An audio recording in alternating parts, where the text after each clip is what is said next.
Good evening. Tonight, we turn our attention to a crisis that grips our communities and leaves our countless lives shattered. A crisis that claims lives far too young, silences potentials, and fractures families. The bullets that echo through the streets are not just random acts of violence. They are a punctuation that marks in a grim story of systematic failure.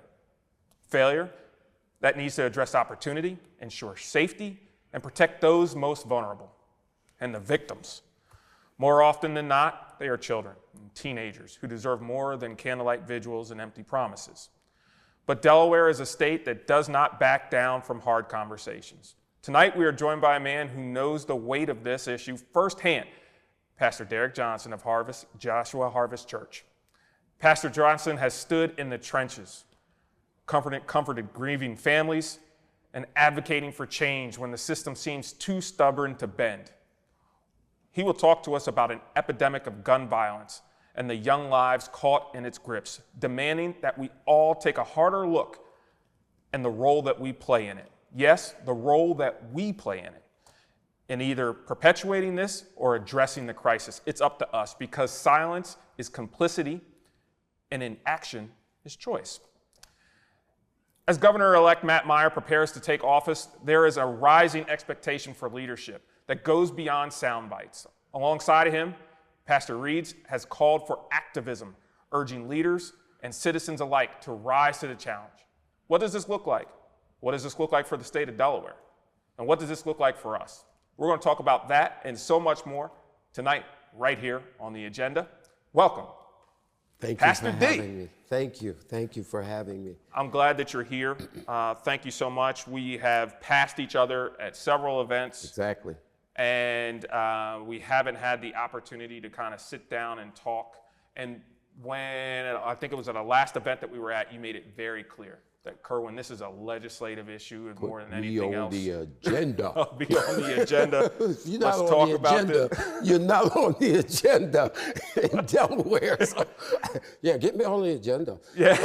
Because we appreciate it. And, you know, I wish that I knew more about you and the credibility that you're bringing to this issue, is gun violence, dealing with the youth, dealing with the murders in the city. I mean, Wilmington, although we're not where we need to be, there has been, I would say, a downtick. Is that fair to say? Downtick in the data in terms of not incidents of gun violence, but gun violence, period. So yeah, there's definitely been a downtick. So when I see that, that says, you know what, there's a potential for improvement. Oh, in no way is it saying take your foot off the gas. And let me tell you the reason why I'm saying that. So many people here in the state have given up on this city and have given up on the people in this city. And those people fit, I don't want to label, but those people fit a certain economic, socioeconomic class. And they're written off. And demographic. Demographic. So a lot of what you're doing is reaching out to those folks because, and you can tell us a little bit about your history for the few people in Wilmington that don't know, but you've been there. You've gone through it, you understand it, and you're trying to make that difference. Yeah, I'm one of them. Right. I'm one of those people. For those who don't know my history in the city of Wilmington, I'm a son of Wilmington. I grew up Riverside Project, really all over the city of Wilmington, and at 18 years old, I went to prison from Wilmington for murder, manslaughter, robbery, kidnap, etc. as a result of being a kid involved in the culture of gun violence and the lifestyle and what have you. So I went to prison those many years ago in 1977. May have been the first teenage broad daylight shooting situation like that, bringing in that era of young people with guns. But anyway, as a result of being incarcerated and being in the Delaware correctional system over 15 and a half years, spending 6.5 of those years on what's now called death row, North Wing, Smyrna, in oneself 23 and a half hours a day and engaged in that whole learning process and what have you, process, came home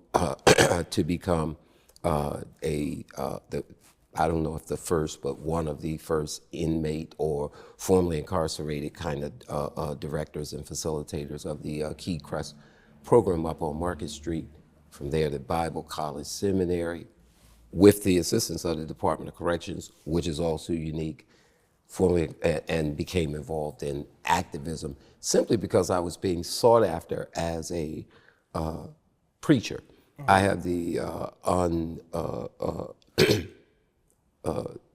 unpopular distinction of having preached 300, the last shooting spree in Wilmington that took place over the Halloween weekend that everybody's talking about. I preached 2 of the funerals of the young men who were shot or killed in that spree, bringing me to 339 funerals. And that's how many that you've preached that you have done through gun violence. Gun violence, persons under the age of 21, or this last spree, the ages were 22 and what have you. But I've done 339 of those funerals. And me doing those funerals mean I became involved with those families, became involved with the intervention of any type of retaliation type efforts with the help of people like Captain Fahim who were going to police and what have you. So 339, that's just me. Right, and that's certainly just you. Other pastors in Wilmington have been preaching these funerals too. So I've gotten a pretty bird's eye view, while at the same time staying involved with reentry, specifically juvenile reentry here in the state of Delaware. So I've seen that intersection come together in terms of what government should be, needs to do, has to do with respect to the gun violence, the population that's engaged in it, and reentry and the population that will What experience. are the top 3 things, right? So I'm learning in life that you got to take small bites. Okay. Okay. So you had your druthers. What are the top 3 things that we can do as a community right now to help prevent some of this gun violence?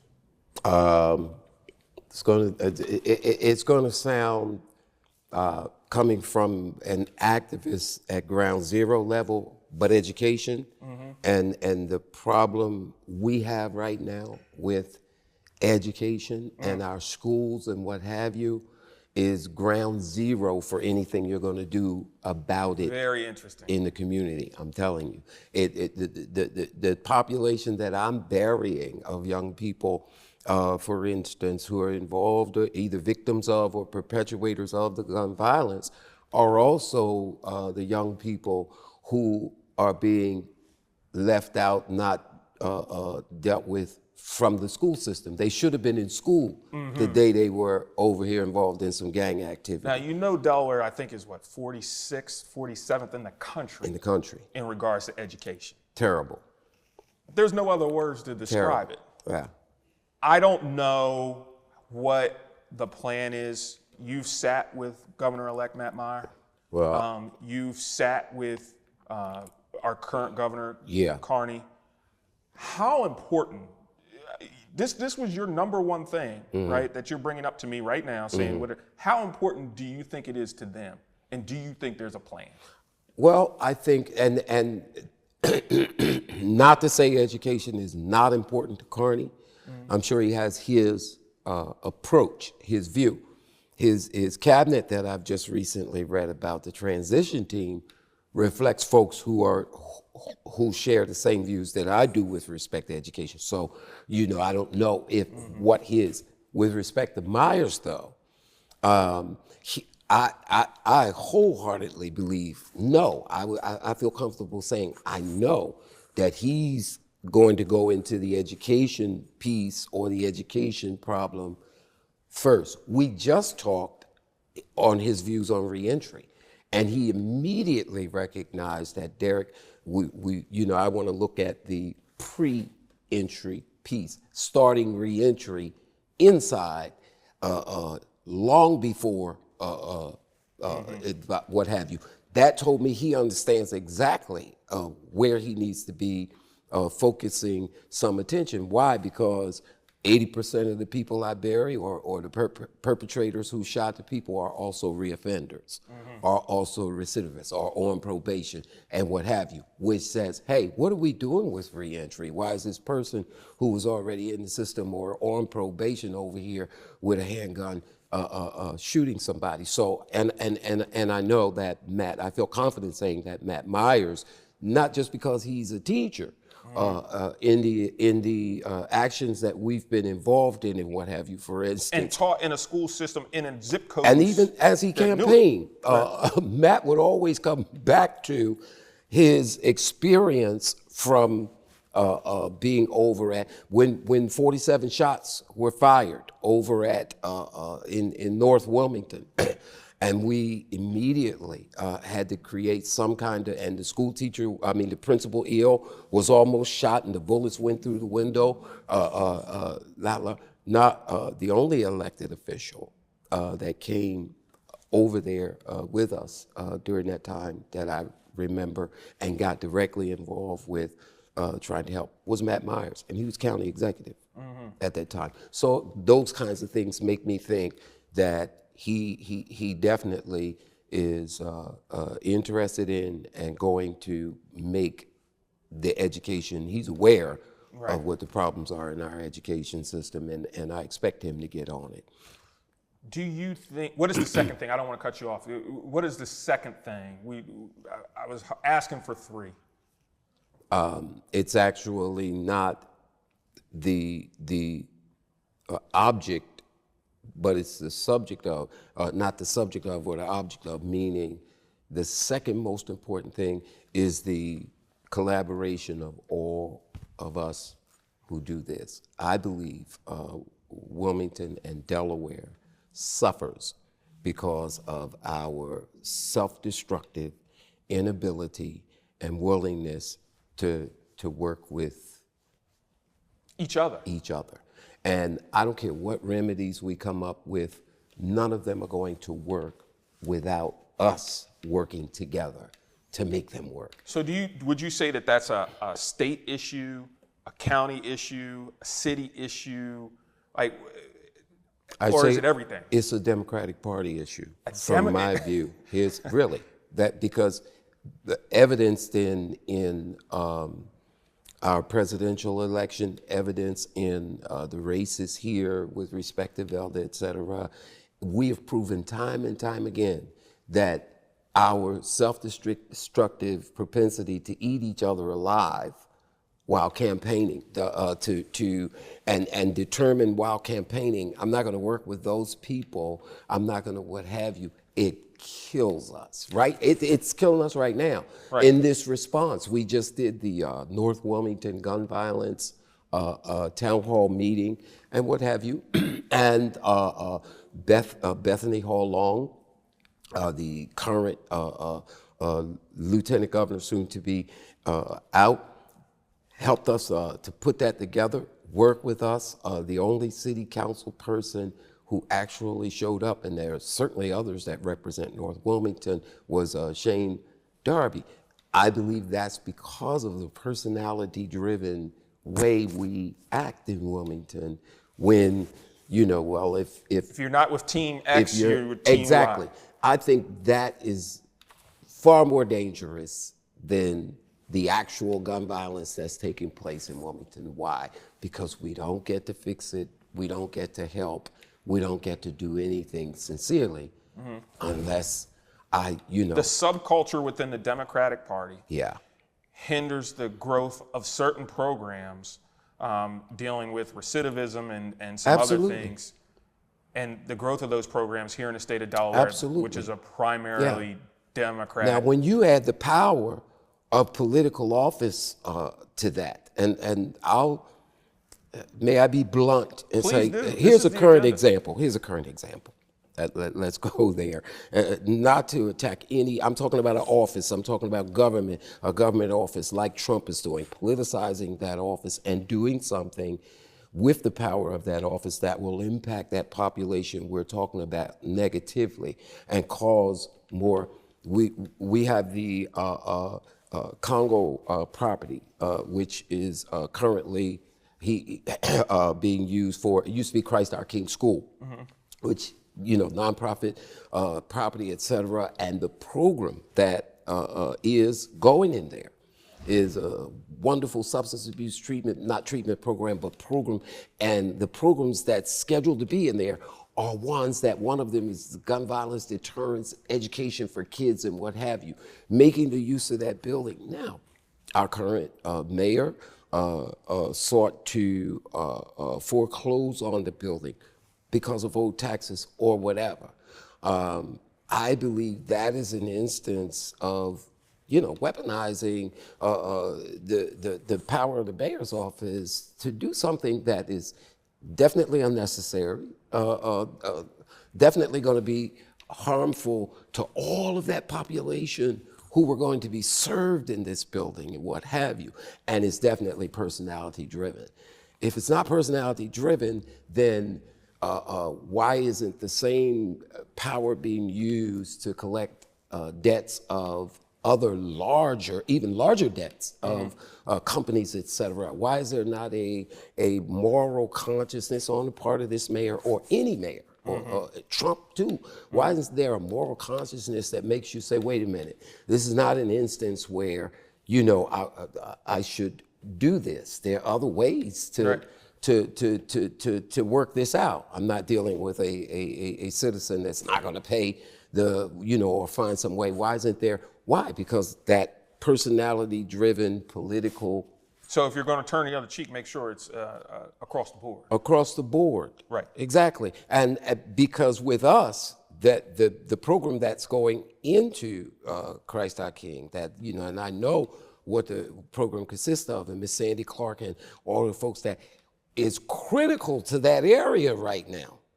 That's where the 40% of the shootings have been in the last year or so. So the services are critical to that area. And certainly, our mayor knows that or should know that. Right. You know what I mean? So, this eat ourselves attitude that we have within the Democratic Party. I say Democratic Party because that's the party we run on and what have you. We got to stop it, and we got to pull the pieces together that will help our children, because we're in a crisis situation here. So tell me, what's the number one thing?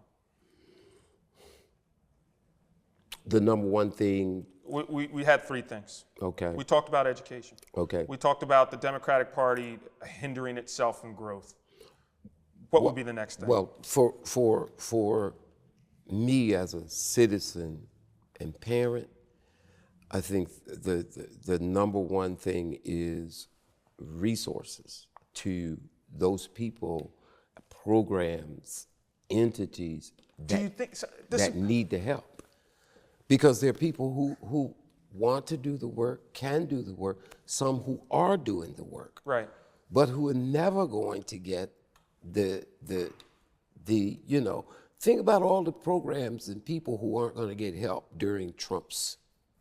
There's going to be a change. Right, there's going to be a change. You know what I mean? They're not going to have access. Right. When you cut off access of these people, not just a Pastor D, but this, I don't want to start naming, but we have thousands of programs and agencies across Delaware that need resources now. So a continuation of resources, not necessarily No, new because resources. many of these they haven't had access to the government because our personality-driven politics has us only on the other side, give resources to the people that we work with.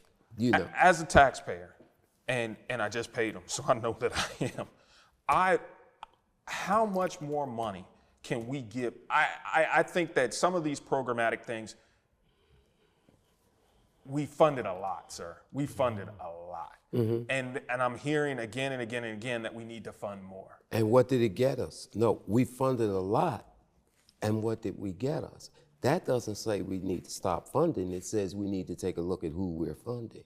I like that. You follow what I'm saying? I like that. Listen, if you've been funding reentry programs, and you've been And I'm getting the funding same results. stuff, Why am I and you're continuing getting to the fund same that? results. Why am I continuing Why to don't fund you that? look over here and give other folk a chance and try? You need to increase the funding and shift it to, we need to be brave enough to do that. We've Right. got to overcome what I just described, Right. our inability to work with other people. Look, Norman Oliver and I stood on different sides of who we wanted to be mayor.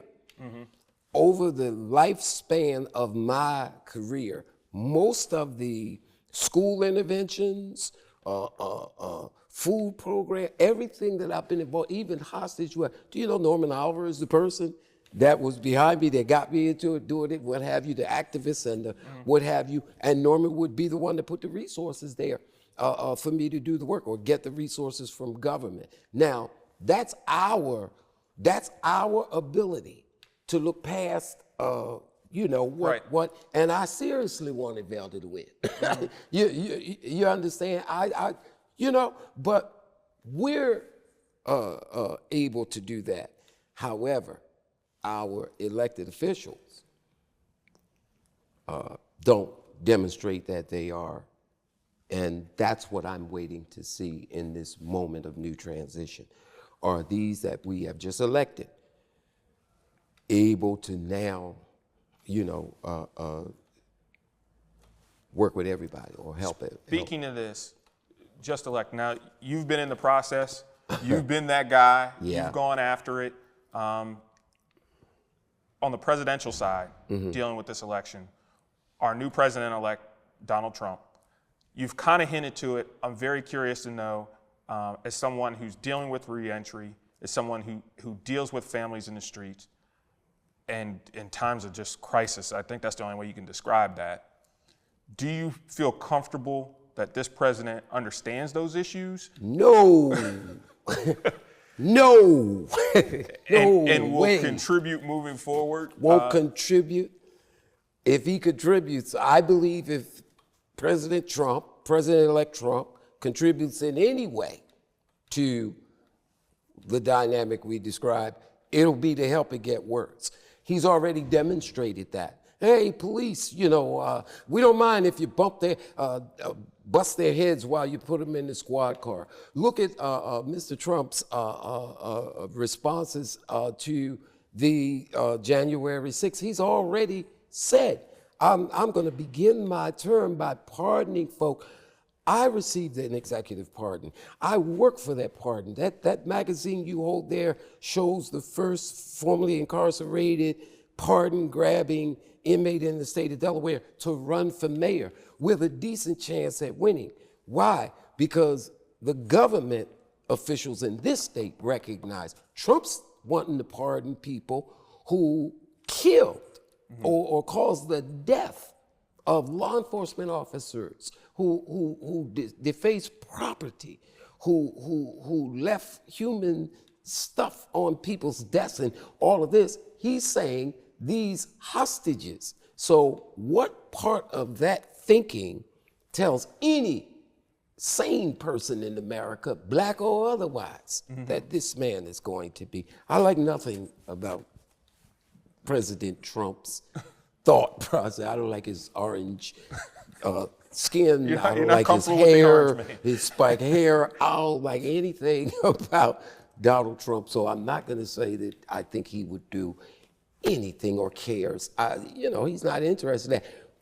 Much like I believe some of our elected officials here in Wilmington who have only corporate or development or what have you issues. It's no different than Trump having his bent. When you have, like I said, an elected official who is given to one ideology or another, one way of thinking or another, be it development, property over people, be it the broken window ideology, be it, America for white Americans now and forever. Whatever the ideology is, that's what's going to manifest from that person in terms of how they execute there. Yeah, I think that what you're saying, Pastor D, is correct in a lot of different ways. I think that we depend upon our leader. I think that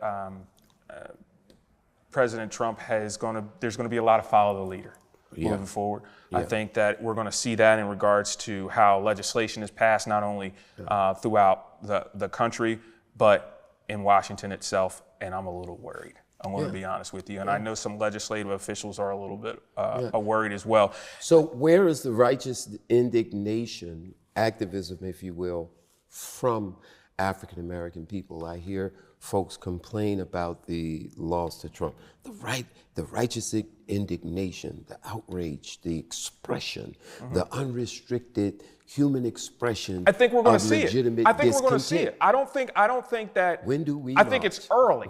Okay. I think it's early. Nice. I think we're going to see it the same way that we saw it in 2020 when those kids were out on 95 and stopped the entire traffic and going up and down 95. That was a monumental thing when you can stop commerce going up and down one of the busiest highways in the country. You're talking about the one they blamed me and Trippy Congo for. But it was effective. But listen. It was effective. It is exactly that and time. I'm expecting the same thing from folks as this administration moves forward. I'm expecting the same thing and the same outrage from Americans as legislation's passed that's affecting it. The same people that voted him in, they will see, wow, well, some of this stuff's affecting me too.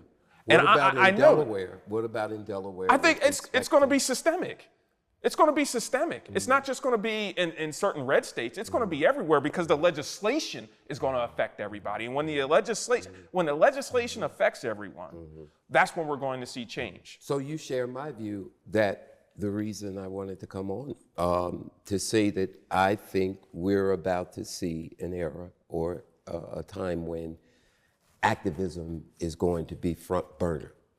Absolutely. In Delaware, like never before. Now, during this time, the gun violence, for instance, as I have worked, you have the group of the white mothers. I apologize for forgetting their names, of murder victims who began to come into Wilmington, work with us, what have you, with the groups from Wilmington, Flo, and the other groups of mothers of murder victims and what have you. You had a lot of activism this summer.